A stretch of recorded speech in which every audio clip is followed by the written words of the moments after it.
8 women, all dead, all dumped in the same rural town. No arrests, no trials, no justice, just silence. This isn't just a story about serial killings. This is a story about a town rotting from the inside out. A place where the people meant to protect you might be the ones you should fear the most. What happened in Jennings, Louisiana between 2005 and 2009 is one of the most disturbing, overlooked murder cases in America. And today, we're pulling back the curtain. Because what if the killer wasn't just hiding in plain sight, but being protected by the system?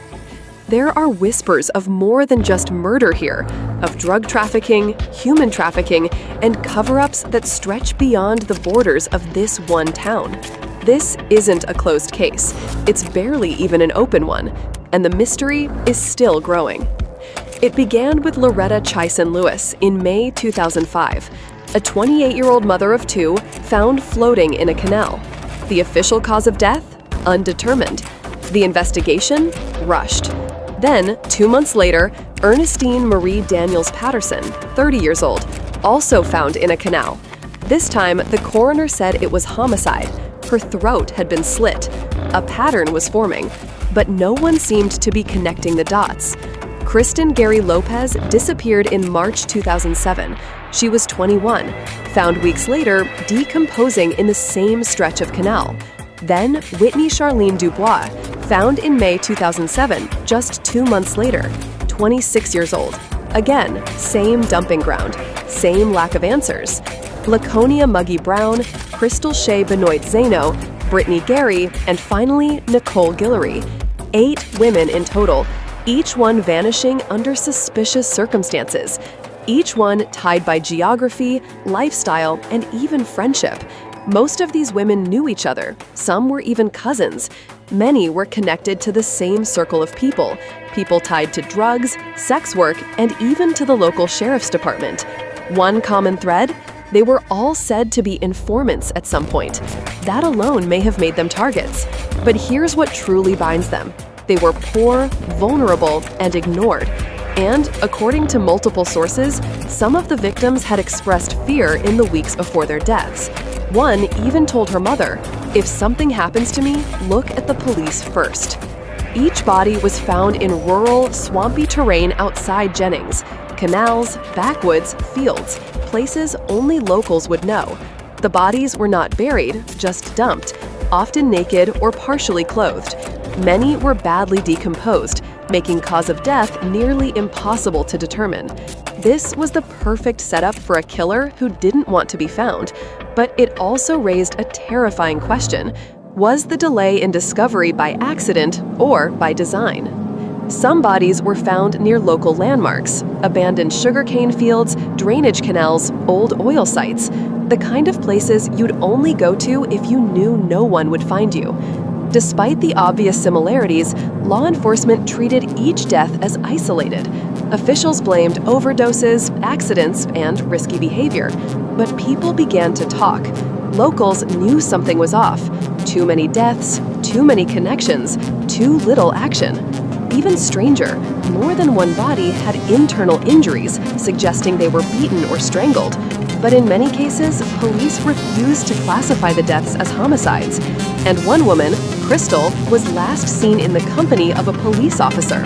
That officer was never disciplined, never charged, never even officially named as a suspect. A few residents reported seeing vehicles similar to police cruisers parked near dump sites. That information was never followed up. In 2014, investigative journalist Ethan Brown arrived in Jennings to dig deeper. What he found was chilling. Not only were several of the victims informants, but some had been working directly with the local police. Others had relationships, sometimes romantic, with law enforcement. One suspect, Frankie Richard, was a known drug dealer and pimp. Several victims had ties to him. He was questioned multiple times, but never charged. And despite confessing to disposing of one victim's body, he walked free. More disturbing were reports of local deputies partying with the victims, using drugs with them, even having sexual relationships. Ethan Brown uncovered evidence of missing case files, destroyed notes, and internal reports that were never followed up. There were whispers of a cover-up, that the women were silenced because they knew too much, that those responsible weren't outsiders, they were inside the very institution meant to find the killer. Some even believed there was a coordinated effort among certain officers, informants, and dealers to keep the women quiet. And when that failed, death was the next option. Brown spoke to a former officer who claimed evidence was purposely misplaced.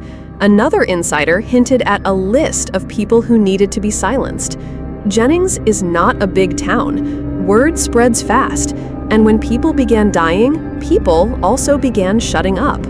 One witness said, "If you talk, you disappear, just like the others." Families who asked too many questions were stonewalled. Locals were too scared to speak on camera. Even years later, they refused to say names out loud. Some claimed they saw the victims being picked up by people in unmarked police vehicles. Others claimed the bodies were moved and dumped after death.